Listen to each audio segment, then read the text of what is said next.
आज का हमारा विषय है आत्मा और मन। शंकराचार्य ने अपने वेदांत के सूत्र में बहुत ही सुंदर ढंग से समझाया है। उन्होंने केवल 2 पंक्तियों में ही इस विषय को पूरा अच्छे से समझा दिया है। आज तक कोई भी उनकी पंक्तियों तथा दार्शनिक खंडन नहीं कर सका। वे कहते हैं आत्मा मन से अलग है।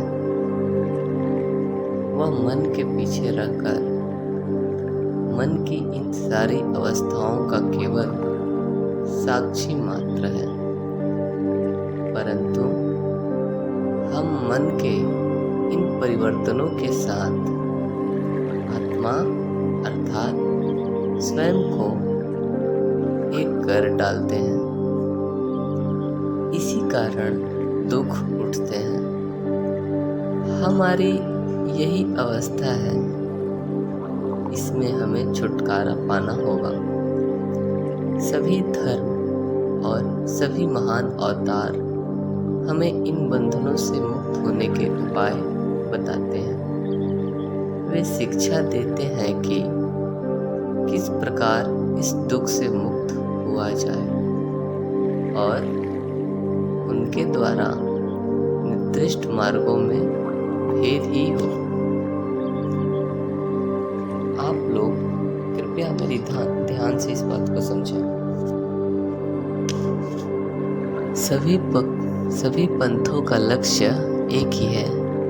विभिन्न धर्मों में विभिन्न पद्धतियां का निर्देश होने पर भी परिणाम के रूप में सभी हमें एक ही लक्ष्य की ओर ले जाते हैं, और वह लक्ष्य है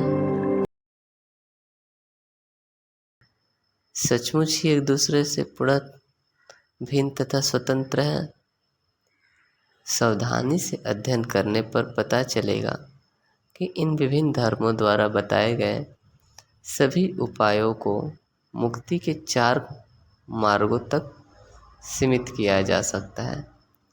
हम देखते हैं कि सभी धर्म इन्हीं चार कर्मों पे निर्मित होता है।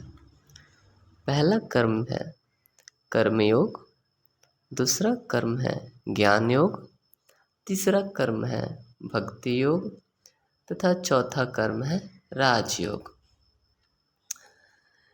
किसी एक का प्रचार करते हैं अथवा किन्हीं 2 या चारों मार्ग के मिश्रण का उपदेश देते हैं, चाहे कर्म का मार्ग हो या ज्ञान का, उपासना का हो या ध्यान का, 2 का मिश्रण हो या चारों का।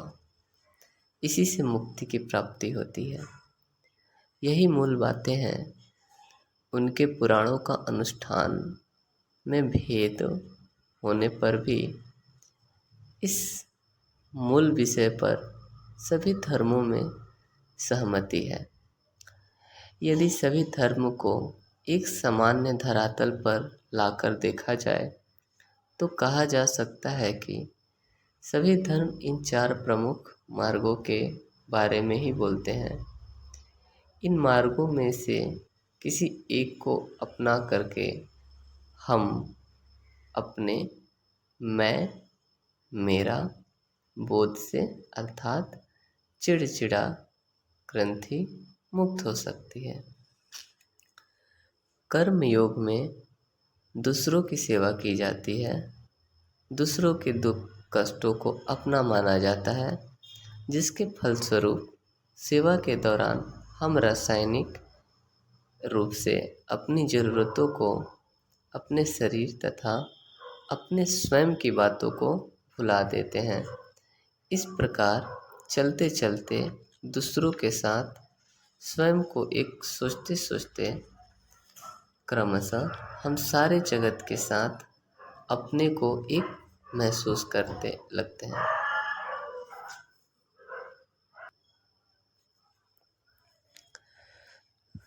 तब हम मैं, देह नहीं, मन नहीं, इसी प्रकार नेति के द्वारा विचार करके चलते हुए जो कुछ आत्मा नहीं है, जो कुछ मैं नहीं है, उससे स्वयं को पृथक कर लिया जाता है और इस प्रकार हम आत्मज्ञान की उपलब्धि करके सभी प्रकार के दुख कष्टों से परे की अवस्था में पहुंच जाते हैं।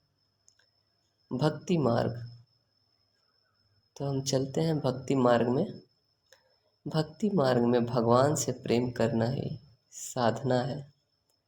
इस मार्ग में हम भगवान से प्रेम करते हैं, उन्हीं से प्रार्थना करते हैं, उन्हीं के लिए घर बनाते हैं, उन्हीं के लिए भोजन पकाते हैं, जो कुछ भी करते हैं सब उन्हीं के लिए करते हैं। इस प्रकार चलते चलते हम अपने कच्चे मैं के हाथ से छुटकारा पा जाते हैं। भक्ति मार्ग में हम इसी प्रकार मैं, मेरा भाव से मुक्त हो जाते हैं। राजयोग, राजयोग या मन संयम के मार्ग में मन को वृत्ति शून्य करने का प्रयास किया जाता है।